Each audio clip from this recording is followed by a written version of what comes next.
In the last video, we talked a little bit about, or at least potentially starting a cupcake factory. But this is a major investment that I'm thinking about making. So at minimum, I made a spreadsheet here in Excel, and it's available at khanacademy.org/downloads/cupcakes.xls. And if you just click / here, you'll see everything in the download directory, but I'm going to start putting more stuff there.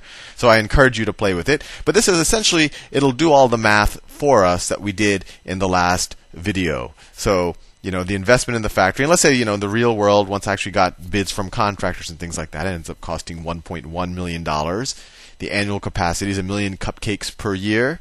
The cost per cupcake, let's say, I don't know, input cost went up for whatever reason. Now that I have a computer doing the math for me, I can deal with a little bit funnier numbers. So let's say it's $1.05. The price charged per cupcake is $2. Well, actually, it can be anything, right? And so this is going to be an input field, and right now it says $2.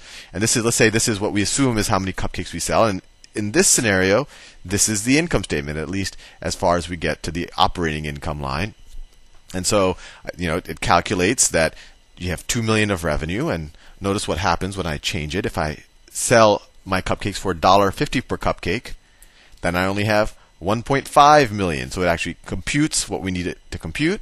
It computes the cost of goods sold. If I change the number of cupcakes, let's see, if instead of 1 million, if I sell 500,000, it calculates everything accordingly. And in all of these scenarios, it tells me my operating income. And if you go a little bit lower, it tells me, capacity utilization. That's just how many cupcakes I sold divided by how many I could make. So that's 50% utilization. And then my return on asset is my operating income divided by my initial investment. Right? So this is 275,000 divided by 1.1. It was a minus 25. So this is actually a bad outcome. So in the last one, I touched on a little bit that the real lever that I, as the owner of my cupcake factory, can change is price. And then obviously, if I charge a lower price, more people are going to want to buy my cupcakes. And if I charge a higher price, fewer people. Although there are some things that when you charge a higher price, people think it must be better, so maybe they want it, or they want to show off to their friends and look at this expensive cupcake that I eat, and it's kind of a status symbol. But for the most part, the lower the price, the more you sell. And now we can actually figure out under what combinations am I going to make certain amounts of money. So if I charge $1.50 per cupcake and I'm only able to sell 500,000 cupcakes, I'm going to take a loss per year of $275,000. If I sell them for $1.75 and if I sell, 700,000 cupcakes, I'm almost at break even. I lose, so let's say I have to do $1.85. Here, in this situation, I actually make money. I have a 5% return on asset. And just so this is a major investment that I'm making, $1.1 million. I actually want to make sure I understand all of the scenarios of price and sales. So what I did is actually used Excel to do a sensitivity study. So what I did here is I put all of let me just go to that part of the spreadsheet.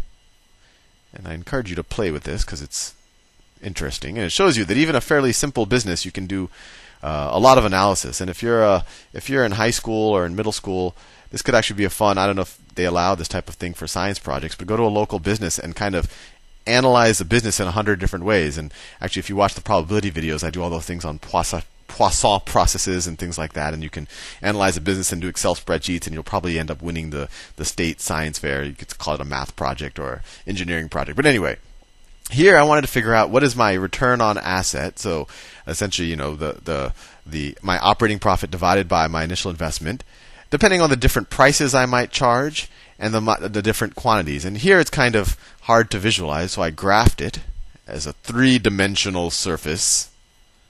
3D. All right. So you see here, if I charge $2.80 and I only sell 300,000, then this is my return on asset right here. And and this curve is actually the zero curve, right? So this is actually my break even right here. So any point along this along this curve right here, I'm break even. So if I'm at $2.80 per cupcake and I only sell 300,000, I'm break even. Or if I'm, let's see, what is this right here? If I sell $1.60 per cupcake, but if I sell like 900,000, then I'm also break even. So this is my break even curve. This is what I want to avoid.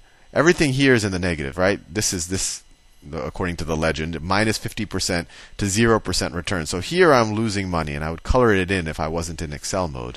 But if I charge $1.60 per cupcake and I only sell 400,000 cupcakes, I'm going to have a negative return, and we can actually figure it out in that little worksheet I just did. But anyway, this is fun to look at, and I encourage you to play with it. And it actually shows you that it's a fairly interesting and sophisticated thing that you have these two variables that change, and even though this is kind of about as simple as a business can get. And then you can only imagine what happens when you start varying the other parameters. But these are the two big ones. So let's say when I come out the gate, I want everyone in town to taste my cupcakes, because I think once they taste it, they'll realize that they're delicious. And by the way, I've also learned from the cigarette companies, and I've put nicotine in my cupcake, so I think people will become addicted to it. So what I do is I want to charge a relatively low price for it. So let's say I do come out the gate at $1.75. And that's a very cheap price for cupcakes, and there's actually no cupcake producers in this town right now. So I just sell out. 1, 2, 3. I just sell out of cupcakes. And so I'm making $200,000 per year, and that's an 18% return on asset. And a lot of people would be happy with that, but I'm like, hey, I'm leaving money on the table because I'm selling out of my cupcakes. So what happens if I raise my price a little bit? I'm fully utilized, right? I have 100% utilization. So it makes sense for me to see if there's any, maybe there's some people who want cupcakes who can't get them because I can't produce that many. So let me raise my price a little bit. Let me say I raise it to $1.85. And at $1.85, it still turns out that I'm selling 1 million cupcakes in a year. Now, I was right. I was leaving money on the table. Now I'm making $300,000 a year. So this seems like a good idea. I want to see kind of how much people are willing to pay. So let's say I raise the price to $2. But in that scenario, $2, it starts to get a little pricey for people. It just kind of a little sticker shock. Maybe I should have done $1.99. And so I don't sell a million. I sell 950,000. So it's only kind of that, there was maybe 50,000 people on the margin who'd said, hey, I'd buy at $1.85, but I'm not willing to buy it at $2. But this still works out, right? I'm still making more money even though I'm selling fewer cupcakes because I'm charging so much more per cupcake. And I'm making a 37% return. And let's say, I keep figuring this out, and let's say I figure out the optimal point is me charging $3 per cupcake, and at $3 per cupcake, I'm able to sell 750,000 cupcakes, and I make 962,000 a year, and I have a huge return on asset, 88%. Imagine a business, or some investment where you get 88% of your money every year. So that's all in good, and I'm driving a Bentley, and and I have the biggest house on a hill in town, and all of that. But other people say, hey, all Sal's doing is making cupcakes. I can make cupcakes too, and I have some money to build a factory, and this is a better return on investment than the stock market or anything else that I know of. So I'm also going to get into the cupcake factory business. And so here, and this is the second worksheet in this spreadsheet, the second worksheet right here. So let's say what was I was at 1, 2, 3.